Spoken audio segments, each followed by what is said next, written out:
members have taken action when challenges arise. We know what people can do when they come together and put others before themselves.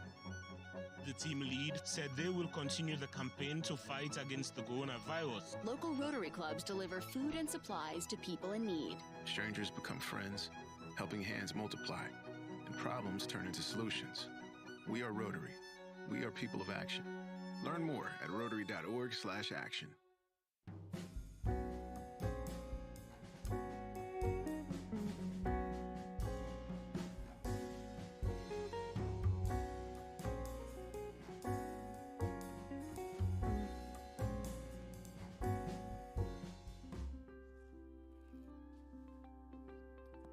Every year, over 350,000 young people participate in Rotary's youth programs. And thousands of mentors guide them as they develop their potential and take action in their communities. Service learning is a proven method for activating young people to address the root cause of community issues and hone their leadership skills. And along the way, inspiring them to create lasting change in their communities and themselves, setting them on a path for a lifetime of service. Foster growth in young leaders in your community with Rotary's service learning resources, our new approach to youth service.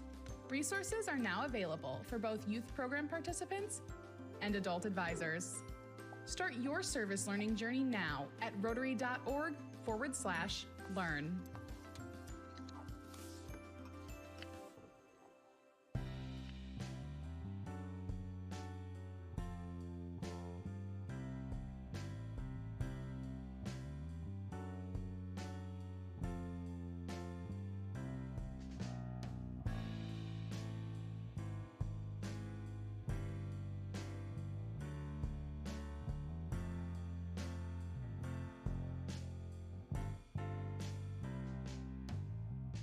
Sometimes what makes you a perfect candidate for a Rotary Club also makes it hard for you to make it to a meeting. Well, one of the reasons I'd never joined Rotary over the years was because I was traveling and couldn't get to a weekly meeting. But Rotary Clubs make the most impact when members can develop lasting relationships, contribute their valuable expertise, and take action together. Take the Wash E-Club. While the club was developed and chartered in District 9980 in New Zealand, their members are a mix of locals and those who live in countries across the globe, from Ethiopia to the Netherlands, Mexico to the United States. The E-Club model lets them meet online, and in this case, allows the members to focus on water and sanitation projects. The global nature of their membership gives them a breadth of experience that helps increase the positive impact of club projects. The club does the same things any other Rotary Club does, except they meet via video conference. The E-Club model enhances the work Neil and the club are doing on their Wash in Schools Global Grant Project, where they're partnering with local Rotary clubs to provide clean water, working toilets, and hygiene education to 7 Nigerian schools. Club model. Attract new members and participants. Continue making an impact. Grow Rotary.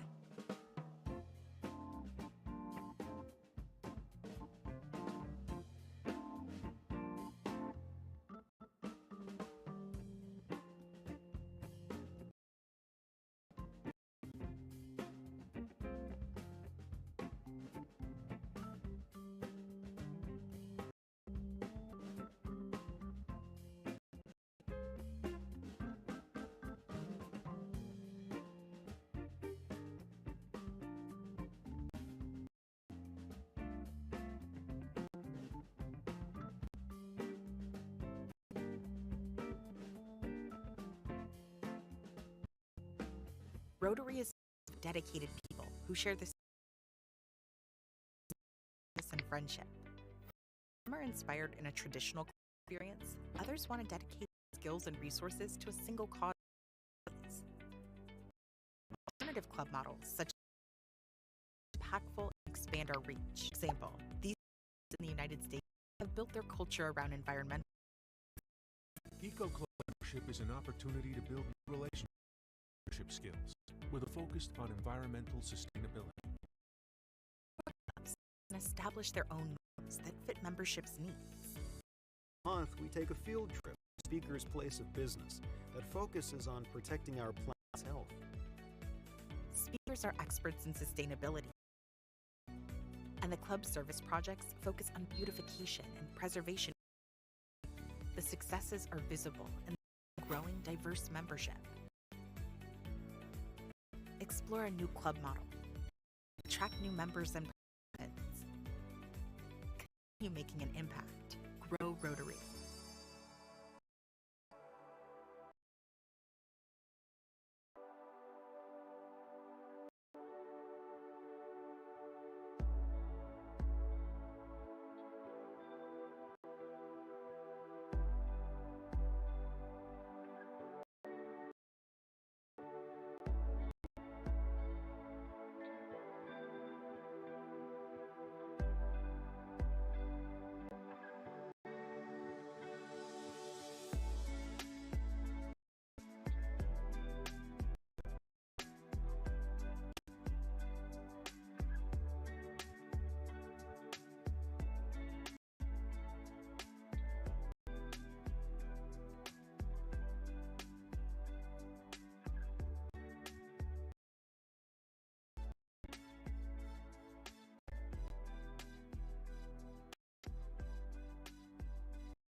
Don't trust me. Hank, we're going to fight over the belt. Who does this, Looking good. Who does this gavel get passed to? I think me. Okay, you take it. Ah, that's the way. Please swallow what you're eating. Please rise. We'll start with the Pledge of Allegiance. I pledge allegiance to the flag of the United States of America and to the republic for which it stands, one nation, under God, indivisible, justice for all. Things we think, say, or do. First, is it truth? Second, is it fair to all concerned? Third, will and better friendships.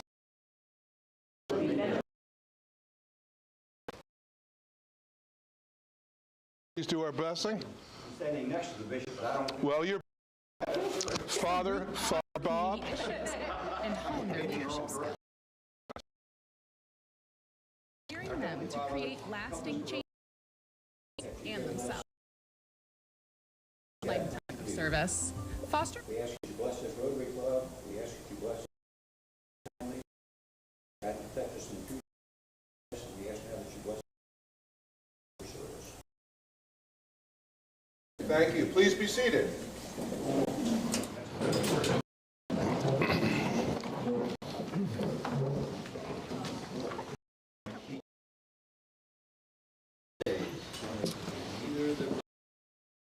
Prince a birthday on March 9th. Wendy Jacquard, March 11th. Her anniversaries, Kevin Gutschel, 9th, 13 years. And then there are no wedding anniversaries. So with that, did you take it? All right, we are going to do happy dollars. Of course, as you know, the money does to eradicate polio. Dennis is not here today. It's someone who screwed up. This right here, yes, young lady? Just 2 happy dollars because I'm happy. Well, you look happy. You look very, very happy. I think, Bill, you're paying for both of you, I think. Rich told me that the rock will come back into town and the grass is greening up. It's looking good outside. All right. Nice to see. I'm sorry, Sally, I didn't see the money in your hand. You're sort of hiding there. I'm hoping spring really is around the corner. You guys are married, so we consider that 100%. Dorian, where have you been? Oh, I've been down to California for about a month, trying to care for my girlfriend who's in cancer. Oh boy. And she's good in spirit, and hopefully she'll get rid of all of them. Let's hope so. I'm privileged to sit today. There, probably man has a fire. One of them, I think. I'm happy next to the rural bishop. That's right. That's not this girl, is it? No? It could be. It might be. Yes, ma'am. Jan? The sad dollar. I mean, I'm a Matt's fan. He did his. Yeah, big. Sad, but it's going away. Did they win the Carolina game? I think you know the answer to that. Let me say also, City National, they have in Virginia, and there are 495 branches. The #1 branch for the whole company, here's the boss right here. All right, man. Woodstock. Wow. Congratulations. Thank you. That's fantastic. Deposits and loans and happy people. For the whole You run a good ship there, your little branch there. Blake is heading to Argentina. But who the hell wants to go to Argentina? But that's okay. What are you happy about? Mouth? That's what I'm happy about. That's excellent. Yeah, I just got missed. Big bucks. Missed all of February, but those times that I missed, we took the kids down to Disney, so that was a nice. What a place. Yeah. Busy place. Nothing like it. Yes, sir. And I'd say in the corner on this weekend. Yes. And that's spring. All right. There you go. Great. Spring forward. So I was happy listening of the going to be a district conference, and I'm thinking, well, that could help sponsorship. I'm thinking, yeah, and that would help people want to sponsor. Are you talking to me? You good? You think here's my partner in crime, fellow Blues Brothers? That's what's going to happen. The area competition this year is a little brother act. The district conference. Jim. We tried to find a number that's slow enough that we wouldn't have a heart attack while doing it. We've got EMS standing. You need to help us off stage. And so we're in a big city. Yeah. It's not like being out in the boonies out in. Yes, ma'am. Nice to see you. Ooh, Thank big. I'm happy. All we need to know. We need that, yeah. That's all we need to know, Cheryl. Yeah, I got nothing. I'm just happy. Got nothing. I have nothing to say. Oh, nothing. Percent. Look, Ms. Kim. And very thankful. My son's wood pile caught on fire yesterday. A neighbor out with his grandson riding around. It turned out, but he happened to see everybody in time. Outdoor wood. Oh. Yeah. Well, so glad thankful to the fire. Glad you still have your house. Yes, fire rescue, everything. And happy to have Tracy here with me again today. Always nice having Tracy. You going to be maybe? Love to have you. We need more money. Outfit. Out and happy that you got that fire out. That's, fires are hard to put out. Just out yet. Irons. Dennis this morning at breakfast. Hours of work. 4 hours a day. Rescue squad. Do. Rick. This is for Jan. Way to go, girl. 400.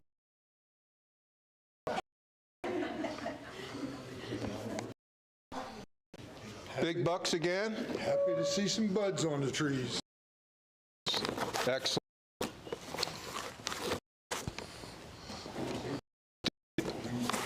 Going to turn around toward the camera. Dollars. Excuse I didn't have. We're going to. Ooh. So the future is bright, and with the 2 chaperones, maybe the challenge is out of the club to get at least 10 others in the club. But you'll have 10 interactors, representatives down there. We might need their help, Stevie. They'll go out on Saturday. On Saturday. Okay. Because kids will. Exactly. Maybe not next year. In time. It's going out. It's a good plea, Steve. So, yes, ma'am. one for spring, certainly, and then a second for our interactors. Excellent. Thank you very much. Yes, ma'am. One for speaker, glad to have French.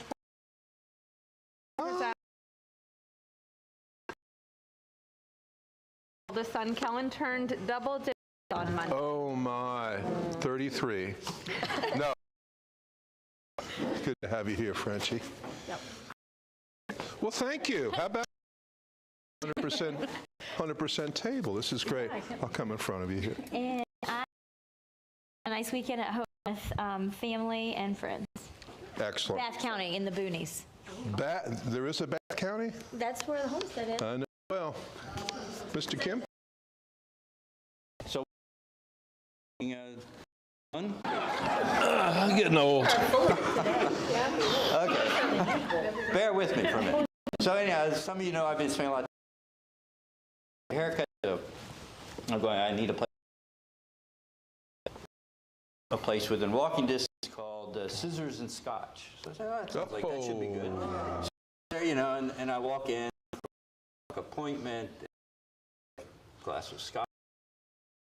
10 o'clock, probably not. So I go from tell the hair cutter I short. Ooh. Get up and I look in the mirror. I go and get that scotch. So I'm sitting there going, I haven't been drinking at this hour since the worth at the road bar at 10 in the morning. That's my thought. Got a nice get ready for down south. Folks, thank you very much. Just about 100% everywhere. Keep it down. And although this is quite not in the right order, you want to introduce your guest? Yes. I have with me today Tracy Hankins. Tracy is my office. Hi, Tracy. Thank you And with that, no, Jack. See how it is. It's all the same. And I will admit, I did not come prepared to introduce our speaker, but I know French well. I think many of you know French. French has a long history in this county, growing up here, but now is not only serving our community, but the valley as a whole through the local and offering a lot of support to our local farms and businesses here throughout the area. So I have here to present to all of us today about the program that they're running. I'll turn it over. And thank you, Lacey, for inviting me to speak.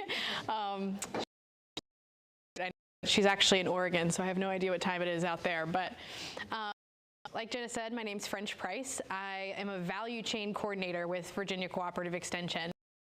I'm really, really glad to be here today and brush up on my public speaking skills because it's been a while. But folks in here have heard of Virginia Cooperative Extension. Bev, you? That's a pretty good turnout. But for those of you that might not know all of what Cooperative Extension is, we have a lot of different program areas. It is a partnership between Virginia University and Virginia Tech, and it's a mission to bring the research and the resources from those land grant institutions out into the public's hands. So we do that in a lot of different ways.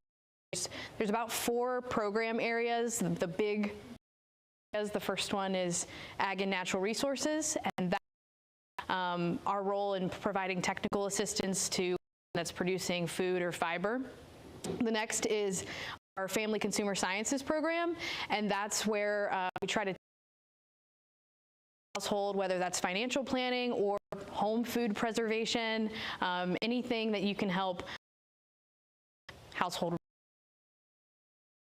The next is our Family Nutrition program, and that is a newer program, but it's really just trying to help people develop healthy habits, healthy recipes, and working with SNAP and EBT clientele to find fresh and local food. The last area is probably our most well-known, and that's forage, and that's our youth development program, trying to make sure that connection with the land, a connection with agriculture, and entering the industry later on. In my role as a value chain coordinator, I sort of touch all of those program areas, but I don't necessarily fall under one. The Virginia Cooperative Extension is funded by local dollars, and by the end of my talk today, you all understand how important the mission of Virginia Cooperative Extension is, and some of the initiatives that we work on, how important that is to our communities across the state. So chain coordination is kind of a new concept, but it's not something that is a new idea. It's for a very long time. Currently, the United States is experiencing is what we call a crisis of ag of the middle. Does anyone have an idea of what ag of the middle is, or how you would define it? It's kind of an obvious term, but it's those farms that are too big to compete with corporate farms and to compete with commodities. They cannot compete the price of big agriculture. They're too small for that. Too big to be going out to a farm or pounding the pavement, knocking on doors to sell their product. Ag of the middle is what's really struggling in the United States because it's kind of the get big, get out mentality. So my work is really trying to find ways to help that ag of the middle capture more money so that they stay in business, stay profitable, and keep farming the land.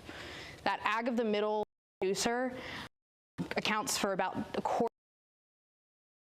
the United States and about half of the farmland. And those are your small families you have in the valley is ag of the middle. So the ways that we're trying to help that portion of the population is value chain coordination work, and that's really trying to capture value marketing. So value chain coordination is trying to connect the farmer to all of the pieces of the supply chain and help price. now a farm, they might go to a livestock auction, and there they take, that's, you know, they can't differentiate that product at all. They don't tell their story. There's no additional value added to that product. But if a farmer can capture more of that, then they're more likely to stay in business. So in the United States, for every dollar that is spent on food, about 7.6% or 7.6 cents makes it back to the farmer. So if you think about every gallon of milk that you buy at the store, you know, the prices keeps going up, but it's about 30 cents that makes it back to the farmer. So where does the rest of that dollar go? And that goes to the other pieces of the chain. It goes to processing it, it goes to packaging it, transporting it, storing it, putting it on a shelf for someone to buy, or preparing it in a restaurant. And that's where the rest of that dollar goes. So if we can help the farmer either take on more of that chain or build relationships within that chain, they're gonna capture more money. So a lot of the work that I do with Buy Fresh, Buy Local is trying to help facilitate a lot of those connections. I saved you all from the PowerPoint, but I do have a little handout that kind of explains Extension's role in community, local, regional food systems. So you can just take one and pass it around. But it does have on there the value chain as we see it, which includes growing food, processing the food, preparing the food, buying the food. That's what we see as the value chain. But if we can help the farmer capture more of that, so maybe if they're growing tomatoes, maybe they can start making a salsa, or maybe they can put on an on-farm stand, or maybe they can build a relationship with a distributor so they can capture more of that supply chain, more of that food dollar, at a fair price. So value chain coordination, we do that in several ways. There's a few value chain entities play. This is just matchmaking, where it's like, oh, and I'm like, okay, let's ask and figure out where we can sell it to and find a home for this product. A lot of that during the pandemic, you know, people that had been selling their lettuce to a school or university, when those schools and universities closed, no home for them. So we had to make a lot of phone calls really quickly to find a home for that lettuce. We were able to get it into some emergency school feeding programs. We noticed there's a big infrastructure gap there. You know, if you're selling a tub of lettuce this big to, you know, a mining facility, it's not an easy switch to get that same amount of families. You know, you have to have somebody to package it. So that was, you know, we noticed there's critical infrastructure missing. So not only do value chain coordinators help connect and long-term relationships, they also have to identify some of the gaps in our market. You know, a lot of pieces of that value chain that you see on the inner wheel of when it gets to the regular grocery store, you don't see any of it. And that value chain has become so efficient that it's really for local value chains to compete. So if we can help build up some more of those local processing facilities, we can help incorporate a lot of the values that we to the price of the product and help connect the farm product with somebody that's willing to pay more money for it. So if you see on the outside wheel, just outer wheel with the arrows, but that secondary inner color, those are our values-based. Those are all of the values that a product can have. You know, can it be helping to save sustainable land and natural resources?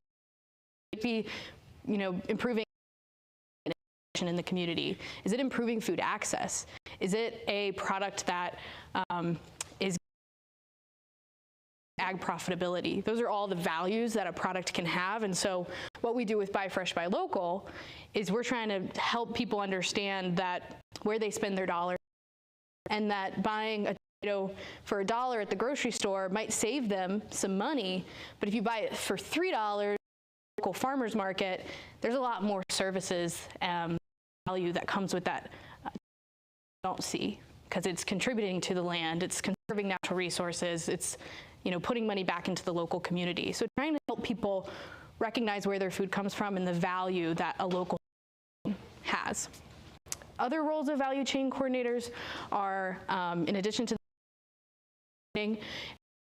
convening stakeholder groups, so trying to pull people together to some of those gaps are. Events like I've done with Jenna, we did the Farm to Fork Affair a few years ago, where we invited all the farms to showcase the products that they had available and invited restaurants and schools to meet with the farmers to make connections that way. Other areas, we're working on a project in Page County right now, just trying to bring the community together to understand some of the policy issues and the food access issues that community is facing, and some of the barriers they're having to building up their local food system. So that convening role is a huge part of it. And the last part of it is just bringing out new ideas. That seems like very small, but a lot of the work that I do is pollination. You know, coming to groups like this and hearing somebody say, you know, we really need this in the community, or I've noticed this in the community. And then taking that back to extension, you know, calling within my network to try to pollinate and get something going, whether that something is a new farmer's market, whether that's a food access program, or, you know, just saying, hey, there's a new restaurant coming, why don't you run a box of tomatoes over there and see if they want to start working with you. That sort of pollination it's invisible, but it actually makes up a huge portion of this value chain coordination work. So the last wheel, that outer wheel, in addition to some of the value chain coordination activities, is the role that extension and the land grant institutions play in this. And that those pieces of extension are, some might think they're boring when they're written out like that, but they come alive in really amazing programs like 4-H, like Buy Fresh, Buy Local, and they have a really huge impact for the community. So I didn't bring any of my Buy Fresh, Buy Local guides, but I do have stickers. So if someone would like those, I'm more than happy to pass those out, or if you all have questions about the Buy Fresh, Buy Local program or community local regional food systems as a whole, I'm happy to answer those. But you can always reach out to me for more information as well. French, are you involved with the farmers market on Saturday morning? In Woodstock? Yes. We're involved in that. They're one of our Buy Fresh, Buy Local members, but we don't help them run or anything. But yeah, we like to promote, the Buy Fresh, Buy Local program covers 10 counties all the way from Winchester down to Lexington. We go over to Bath and Highland.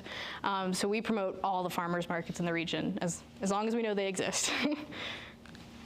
It's nice they're open. I guess they're still open year-round? I think so, yeah. They're able to go inside the Legion. Trying to figure how to get them more That's business. Judy Rhodes. Judy, that's right. Yeah. Mm-hmm. Yeah, thank you. Yes, Bev. I want to make a comment. I love your presentation. Appreciate so much the work that you're doing. And we're so fortunate in this area to have access to quality fresh produce. And I say this in my classes a lot, but right around us, #1 county in agriculture in the state is Rockingham. #2 is Augusta. #3 is Page. #4 is Accomack. But #5 is Shenandoah. Within an hour or so drive, we have access to the wonderful fresh produce. And then I just wanted to give a shout out, the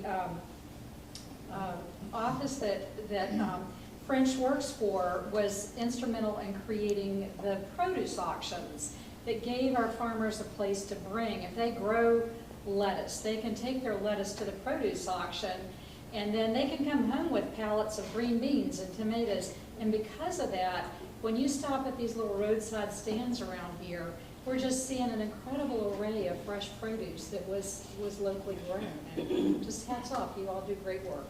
Thank you. Thank you. Yeah, the produce auction is this hidden gem, and it's a wholesale auction, but it's really fun, even if you're not buying, to just go see. I mean, very rarely do you see that much produce in one place.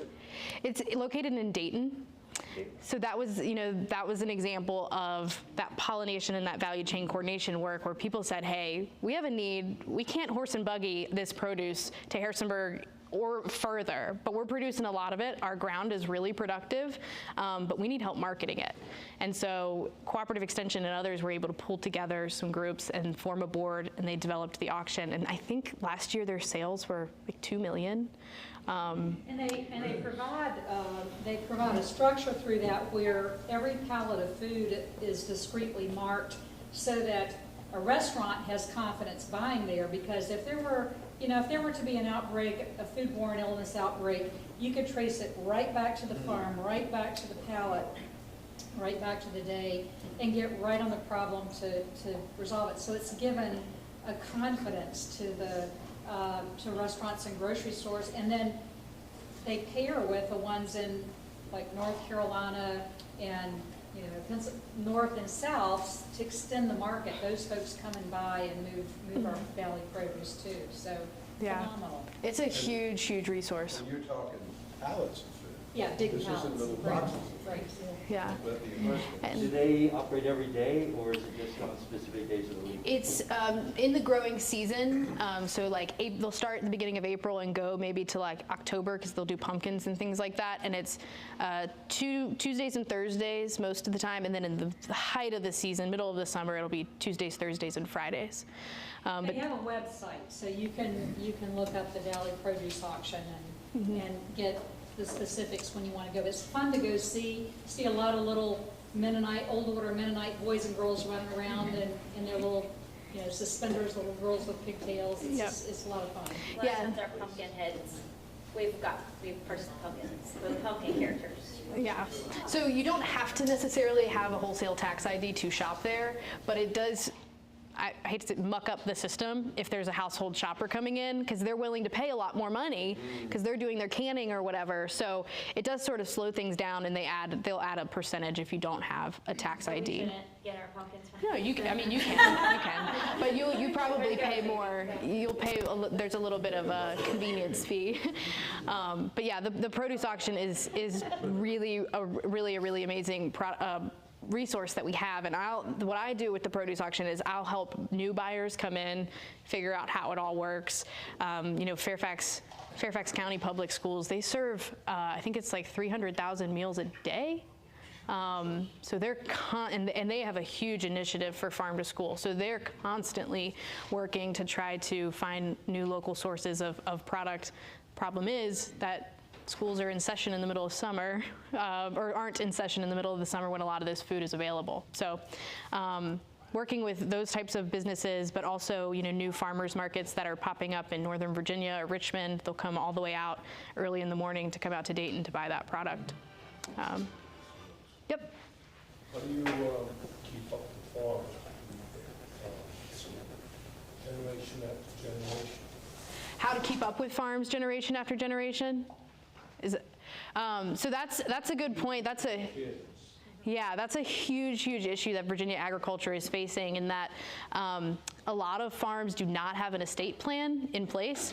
And so we're losing farms just to the fact that the next generation doesn't want to take it over, or they don't have a plan to sell it to someone who does want to farm. So I don't particularly work with a lot of the estate planning, but Virginia does have programs there's one through the Department of Agriculture called Virginia Farm Link, where they try to connect farms that are for sale or are going to be for sale, or possibly are just not being farmed right now, to certified farm seekers, so people that don't have land but would like to farm.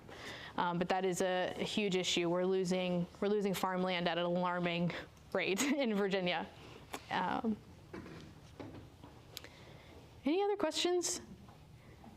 I shared that wheel because, and that's like a distilled version of a lot of the work that we do. So if you have more questions about, even if it's a random thought, anything related to food and farming, we call it what's called the extension shuffle, where if I don't know the answer, I'll shuffle you to someone that does. So I have business cards and Buy Fresh, Buy Local stickers. So if any of you all want to follow up afterwards for more information, I'm more than happy to provide that. Okay, thank you for answering.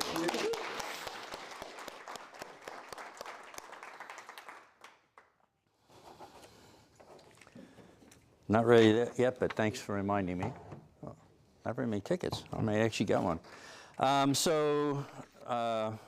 want to continue to do my shameless plug for Go Rotary, GoWoodstockRotary.com, which is where you can go to sign up for trash pickup, which is coming up, for watching the online videos and that type of thing. And the other thing is Hank sees it more than I do, but in terms of we do have a lot of members who are watching this online.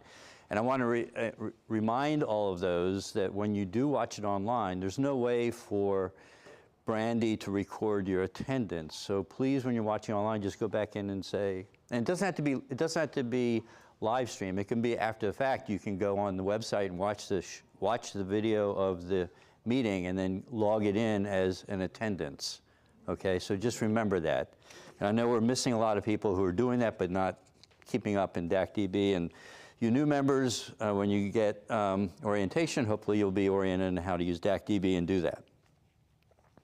The other thing I wanted to point out was, I know everybody, if they saw Tara's email and others at Rotary, and Rotary, by the way, Rotary Foundation is an extremely efficient 501c3, is collecting for Ukraine donations to support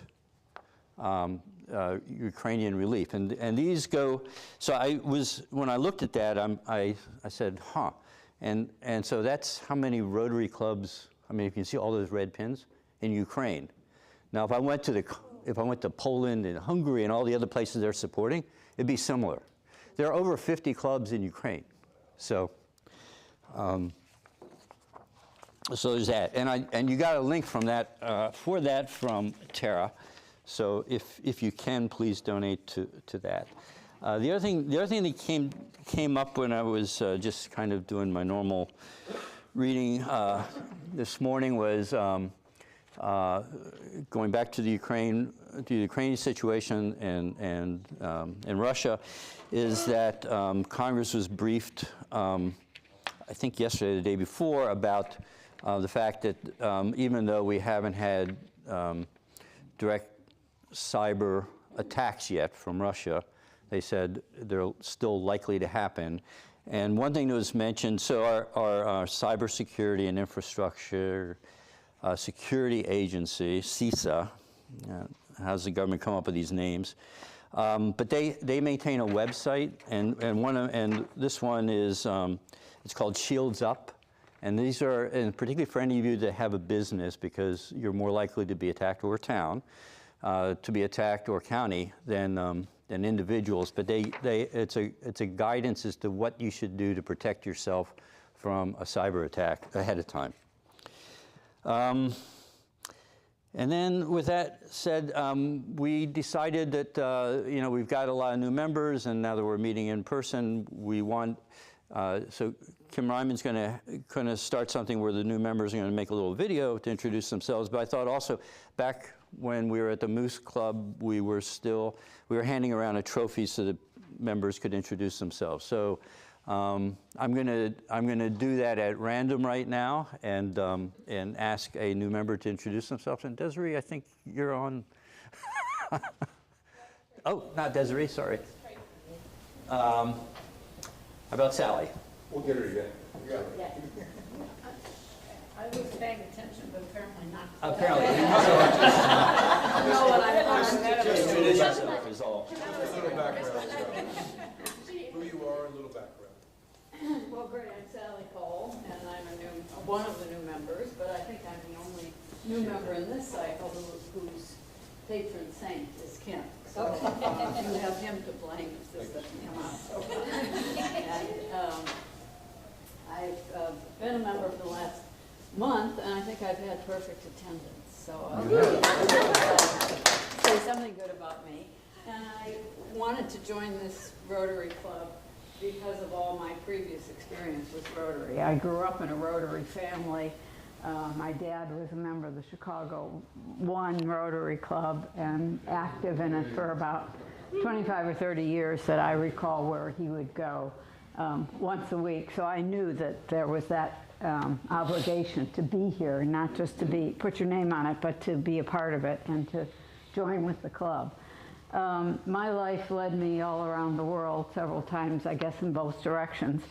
As a Foreign Service officer for the United States government, and then working for the United Nations, and then the last 20 years or so working for various nonprofit groups, primarily having to do with public health, which were working in developing countries across the board, from clean water to prevention of HIV to cancer and the growing threat of cancer that we see around the world. And in each of those incarnations, I think because of my Rotary background, I would always seek out the Rotarians in the local communities, because I knew that they were people who thought broader than themselves and would be good partners to engage with as we sought to bring clean water or more democracy or more interchange with the United States in that country. So having had all those years of association with Rotary and having spoken to probably a couple of hundred Rotary clubs in 50 or so different countries, I never had the chance to join myself because I was always one of these people who was peripatetic.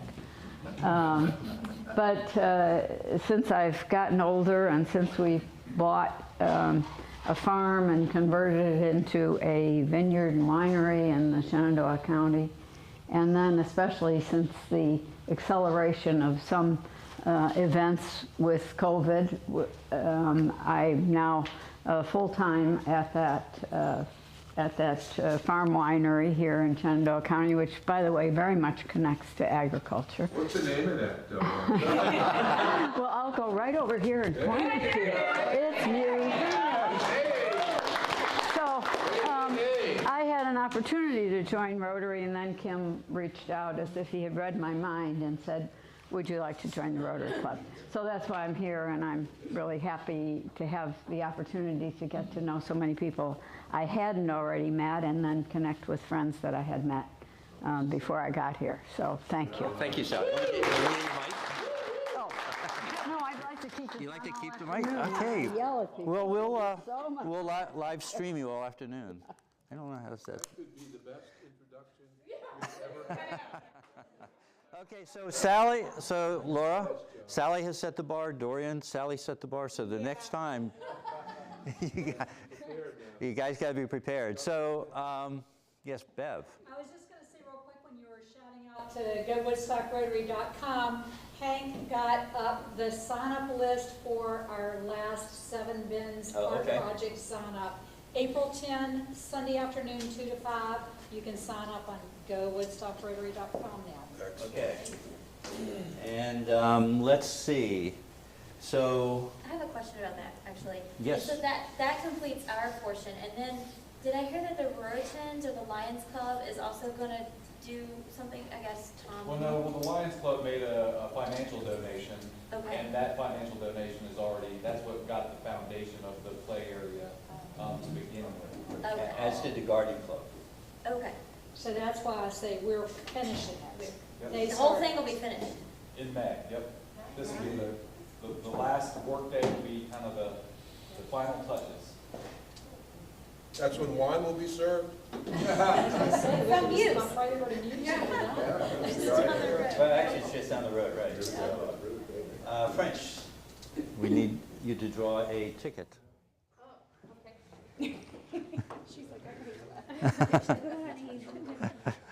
And you just have to read the last 4 digits. Last 4 digits are 6310. I don't know what that gets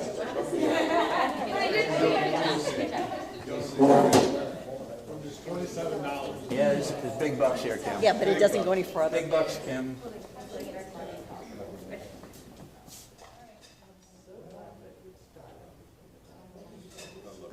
Oh, well.